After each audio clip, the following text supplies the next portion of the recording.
কাঞ্চনপুর মহকুমা হাসপাতাল কমপ্লেক্সের ভিতর নির্মীয়মান কোভিড হাসপাতাল বিল্ডিং এর ভেতর দিনের আলোয় নেশা কারবারিদের নেশার রমরমা বাণিজ্য। খবর পেয়ে 5 জন নেশাখোর হেরোইন পাচারকারীকে হাতে নাতে ধরে ফেলে পুলিশ। এনডিপিএস আইনে মামলা দায়ের করা হয়। খোদ শহরের প্রাণকেন্দ্র কাঞ্চনপুর মহকুমা হাসপাতাল কমপ্লেক্সের ভেতর নির্মীয়মান কোভিড হাসপাতাল বিল্ডিং এর ভেতর দিনের আলোয় নেশা কারবারিদের নেশার রমরমা বাণিজ্য।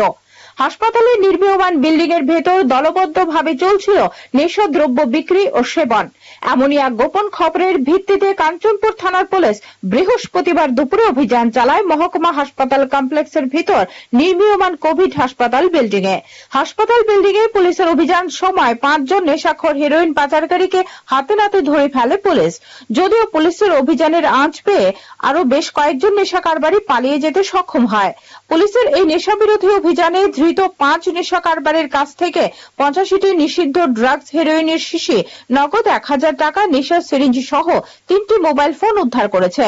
এই ঘটনা এলাকার লোকজনদের মধ্যে তীব্র চাঞ্চল্য ছড়িয়ে পড়ে। এক্ষেত্রে জনমনে প্রশ্ন ওঠে, কাঞ্চনপুর মহকুমা হাসপাতালের নিরাপত্তা কোথায়? রীতিমতো নেশা কারবারিরা মহকুমা হাসপাতালের নির্মীয়মান এই বিল্ডিংকে নেশা বিক্রি ও সেবনের সেফ জোনে পরিণত করেছিল। পুলিশের অভিযানে বিল্ডিং এর মধ্যে লক্ষ্য করা যায় যত্রতত্র ছড়িয়ে ছিটিয়ে রয়েছে অজস্র নেশা সেবনের সিরিঞ্জ সহ নানা নেশা সামগ্রী। কিন্তু হাসপাতাল কর্তৃপক্ষ হাসপাতাল কমপ্লেক্সের অভ্যন্তরীণ নিরাপত্তা নিয়ে কেন উদাসীন ছিলেন তার কোনো সদুত্তর খুঁজে পাওয়া যাচ্ছে না।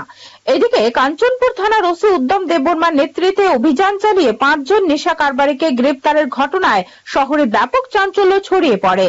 ওসি উদ্যম দেববর্মা জানান, নিষিদ্ধ ড্রাগস হেরোইন পাচারের ঘটনায় 5 জন অভিযুক্তদের বিরুদ্ধে এনডিপিএস আইনে মামলা দায়ের করা হবে। সেই সাথে ঘটনার তদন্ত করে আর কারা এই নেশা পাচার ব্যবসায় যুক্ত রয়েছে তাদের চিহ্নিত করে আইনগত কঠোর পদক্ষেপ গ্রহণ করা হবে বলে জানিয়েছেন ওসি উদ্যম দেববর্মা। কাঞ্চনপুর থেকে সুজিত বড়ুয়ার রিপোর্ট, হেডলাইন্স ত্রিপুরা ন্যাশনাল।